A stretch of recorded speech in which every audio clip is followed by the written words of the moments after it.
Rajin bersedekah. Imam Abu Hanifah itu termasuk orang yang rajin sedekah. Gak usah jauh-jauh Bu, Rasulullah Sallallahu Alaihi Wasallam, Masya Allah, itu kalau sedang mengajar juga demikian, rajin sedekah. Nabi itu bisa ribuan kali umrah, tapi dalam hidupnya hanya sekitar 3-4 kali saja. Ya, bisa berkali-kali haji, tapi tidak semua setiap musim haji datang. Apa yang beliau lakukan? Ternyata diantaranya mengajar para duta-duta mahasiswa yang datang dari luar. Abu Hurairah, Salman Al-Farisi, sahabat yang lain. Tinggal siapa yang ngasuh, yang biayai? Nabi. Di mana? Di sisi Masjid Nabawi. Ada Sufah namanya. Kalau ibu dekat Raudhah, sekarang wilayah Raudhah dengan yang masjid awal itu karpetnya hijau. Jadi kalau ibu nanti umrah di bulan-bulan ini atau ke depan, nanti kalau ibu ingin ke Raudhah, itu sekarang Raudhah karpetnya hijau, dan sekitarannya sama karpetnya hijau. Itu yang karpet hijau itu wilayah asli masjid pada waktu dulu. Aslinya segitu. Masjid Nabawi sekarang itu Madinah tempo dulu. Madinah itu cuma segitu luasnya. Ya, di luar itu bukan Madinah. Nah, asli masjidnya itu yang karpet hijau. Nah, di sebelah arah dekat ke arah makam Nabi, kalau makam Nabi dekat ke arah Baqi, sisi dekat situ ada yang disebut Sufah namanya. Sufah, ahli Sufah. Di Sufah itu ada para sahabat yang khusus untuk belajar ilmu saja kepada Nabi. Abu Hurairah radhiyallahu taala anhu, ya, ada Salman Al-Farisi, termasuk Ali bin Abi Thalib, Ibnu Abbas, Ibnu Umar, belajar aja. Itu yang biayai Nabi. Yang nggak ada bekal, Nabi kasih makanan, ya, kasih kemudahan dan sebagainya. Nabi itu. Dan Masya Allah ilmunya berkah. Jadi makanya saya diajari oleh guru kami, itu setidaknya kalau belum bisa memberikan sesuatu kepada murid, saya datang pada guru saya bertanya, saya berikan saya nasihat.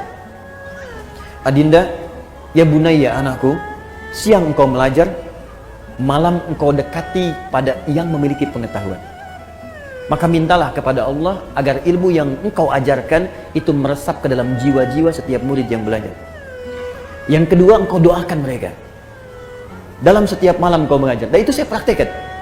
Pagi, siang saya mengajar, malam bangun, kita bayangkan lagi ngajar di mana, kita minta sama Allah, ya Allah, sayangi setiap orang-orang yang belajar, ya Allah berkahi ilmunya, ya Allah lapangkan kehidupan mereka, ya Allah mudahkan mereka, ya Allah pertemukan kami di surga, ya Allah himpun dengan keluarga, ya Allah jauhkan mereka dari maksiat, minta gitu.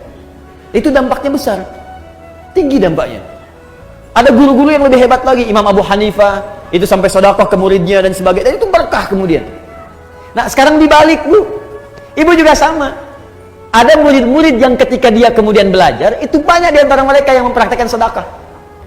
Ada Syekh Nawawi Al-Bantani Bu, Syekh Nawawi, beliau ini setiap akan belajar itu bersedekah di atas namakan gurunya dengan niat tidak ingin mengetahui aib gurunya. Di Imam Nawawi kalau mau datang kepada Syekh untuk talaqi itu sedekah dulu. Begitu sedekah, beliau niatkan kepada fakir miskin, kepada orang lain. Dia niatkan, begitu diniatkan, ya Allah, saya niatkan sedekah ini, dengan niat ini saya tidak ingin mengetahui aib guru saya sedikit pun. Makanya berkah sampai sekarang. Termasuk di antara imam besar Syekh Nawawi Al-Bantani, di antara guru yang tidak pernah mengetahui aib guru-gurunya. Makanya yang didapatkan ilmu aja, ilmu. Masya Allah. Ya ibu silahkan. Ya misalnya kan ibu ada kewajiban zakat, keluarkan, kalau itu wajib. Ada infak itu ibu niatkan atas keinginan yang ibu dapatkan. Kalau pahala jelas, ibu ikhlas, pahala dapat. Tapi sertakan di situ keinginannya mau apa. Ya, bisa.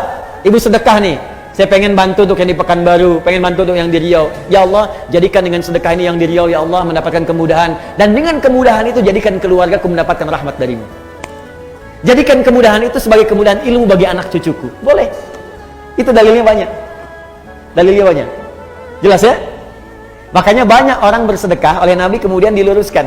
Di antaranya lurus untuk mengarahkan keinginannya. Ya Rasulullah, bolehkah aku bersedekah untuk ibuku yang telah wafat? Boleh. Dia bersedekah diniatkan untuk ibunya yang wafat. Pahalanya mengalir. Ada. Jelas ya? Baik, maka ibu sekalian, dan sedekah terbaik tidak harus dengan menggunakan materi. Sedekah itu setiap amal soleh yang bisa dikerjakan. Berdoa, saya doakan ibu, ibu pun doakan saya. Murid doakan guru, guru doakan murid, itu sedekah yang paling bagus. Malam-malam tanpa harus tahu, ibu nggak usah SMS saya, Ustaz saya doakan nanti, ya nggak usah. Ibu doain aja. Ya Allah ampuni dosa Adi Hidayat, ya Allah ampuni dosanya, ampuni dosa keluarga. Itu aja, saya nggak minta apapun, itu aja. Nanti insya Allah keberkahan Allah turunkan, langsung Allah yang berikan. Mungkin tidak harus dari saya, mungkin dari guru-guru yang lain. Jelas?